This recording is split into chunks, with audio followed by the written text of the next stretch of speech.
Panoorin natin ito guys. Alam ko marami sa atin ang pamilyar sa isda na to. Marami itong mga isda na to sa mga ilog, sa mga, lalo dyan sa may Pasig. Marami tayong mahuhuli dyan. Pero parang hindi naman kinakain sa atin ito. Ang isda pala na to, kahit na mabilad sa araw or matuyo, eh nabubuhay pa rin. So let's go guys. Sa unang tingin ay tila patay na ang mga isdang ito. Tuyong-tuyo na at walang sinyales ng buhay. Ngunit nung pinatakan ng tubig ay agad na gumalaw ang bibig nito at tila muling nabuhay na para bang isang zombie. So ang isda pala na to ay may kakayahan na mag-adapt sa klimat.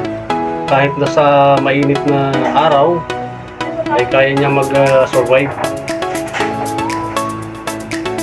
So hindi ko lang alam kung anong lasa ng isda na to, ano. Pero yung iba nito kumakain eh. Pinutulan ng palikpik at inuntog pa. At ang isang ito ay mukhang wala ng mata. Ngunit lahat sila nung dumampi ang tubig sa kanilang bibig ay mabilis silang sumipsip ng tubig. Ito ang isdang pleko o mas kilala na janitor fish dito sa atin. Lumalaki sila hanggang 2 talampakan. Naglipa na sila sa mga ilog ng North America. Ang manatee namang ito sa Florida ay nagpaspa daw sa mga pleko. Ang mangingisdang ito naman ay wala ng ibang isdang nakuha at puro na lang janitor fish. Ang pleko o janitor fish ay isang uri ng armored catfish na madalas nating nakikita sa mga aquarium bilang pet. It's like armor, doesn't it?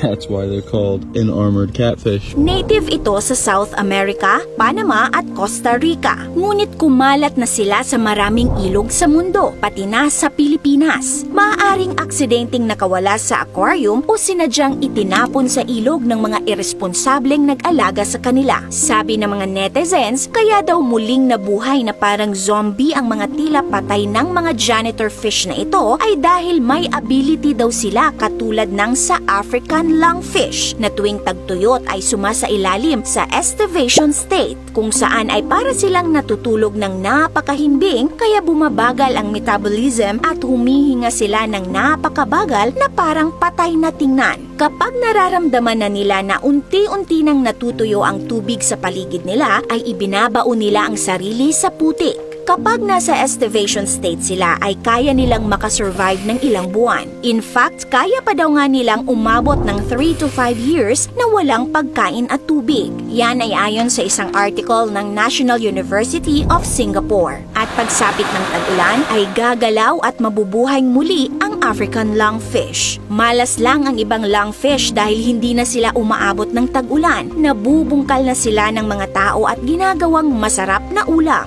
Is he deep or is he just small? Deep. Look at him. Open. He's in a cocoon. Look at this. Hey, a very big one.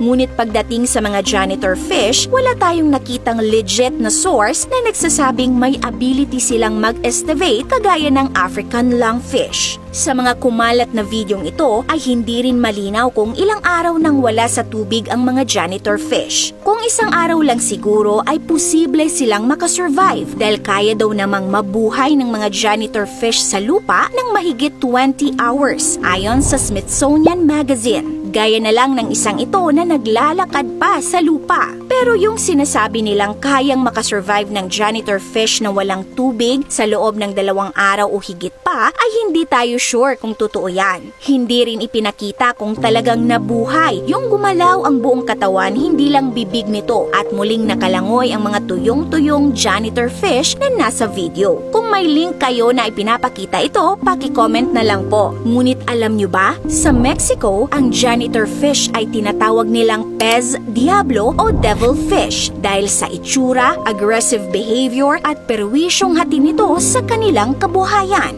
Nagiging salot at peste na kasi ito sa kanilang mga ilog doon. Imbes na isda ay mga janitor fish na ang kanilang nalalamba. Kinakain kasi ng mga janitor fish ang mga itlog ng ibang isda kaya hindi na makapagparami. Sinisira din nila ang tirahan ng mga native species. Kinakalkal nila ang mga kailaliman ng ilog. At naging kompetensya na rin sila sa paghahanap ng pagkain ng ibang isda. Maging ang Pilipinas ay hindi nakaligtas. Naging salot na sila sa Laguna de Bay. Ito ay kuha sa isang ilog sa Alabang noong 2018. Ito sa Pasig River at sa Maramag, Bukidnon. Hindi pa daw polluted ang Pulangi River sa Bukidnon, kaya ang ibang residente doon ay kinakain ang mga janitor fish para mapakinabangan. Ikaw ka-awesome, kaya mo bang kumain ng janitor fish? This is your Ate O from Our Republic. Hanggang sa muli and stay awesome!